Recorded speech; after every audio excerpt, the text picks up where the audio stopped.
Guys, so magluluto tayo ng malunggay. Ayan, so marami itong malunggay ngayon. Ayan, tapos alugbat.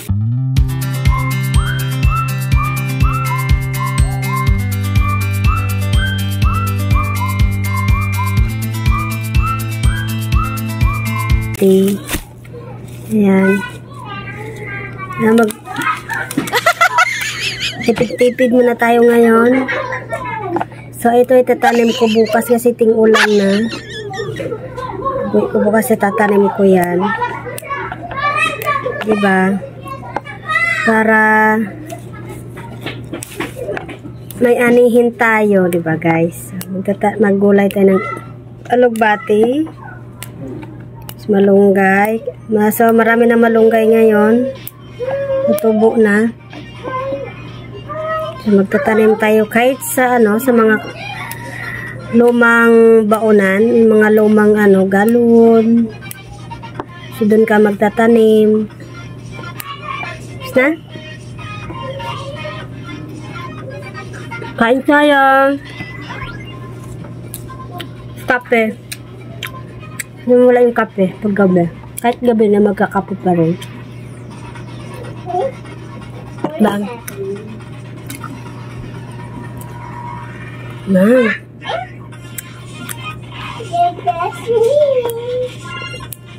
Apa dito itanim? Nah.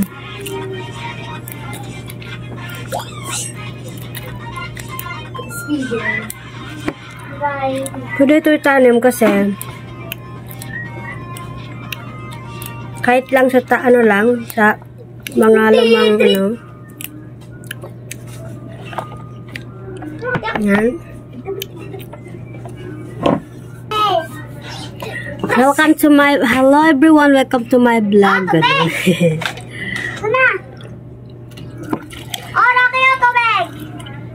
Ang tubig. Ayan, yung malunggay ko. Ayan. Fresh na fresh. Masalo sa isda. Ayan. Diba? Solve yung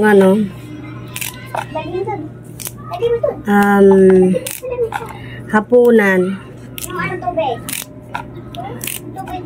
So, kailangan sa panahon ngayon, kailangan natin magtipid-tipid. Diba? Sa 1,000 mo, hindi naabot isang araw. Pag nabarya mo 1,000 mo yan, hindi mo na malayan, ubos na agad. So, kailangan natin magtipid. Mabuti nga may tanim kami malunggay, diba? Para hindi tayo maghingi sa kapitbahay. Pag gusto natin maggulay. So, magkuha ka lang sa sa tabi mo. Hindi ka na lang maghingi. Diba? Pag bumili kasi sa labas, 10 piso. Konti lang. Mas maganda may tayong sarili kang tanim. Diba guys? Pag may sarili kang tanim, kahit anong oras ka kukuha, walang magagalit. Real talk lang guys, real talk. Diba? Kahit anong oras ka kukuha, walang magagalit sa'yo kasi tanim mo yun. Kaya magtatanim tayo. Kahit sa tabi-tabi lang, kahit sa mga lumang lalagyan, lalagyan ng ice cream. Yeah, ice cream! Huh? Yan. Diba? Yan ang simpleng gulay lang. Okay, kape tayo. So, di mawala yung kape natin. So, yan.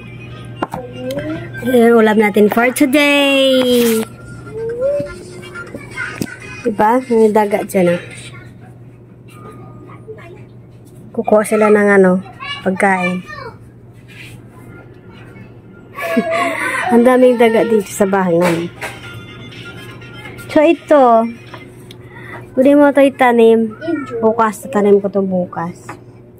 Para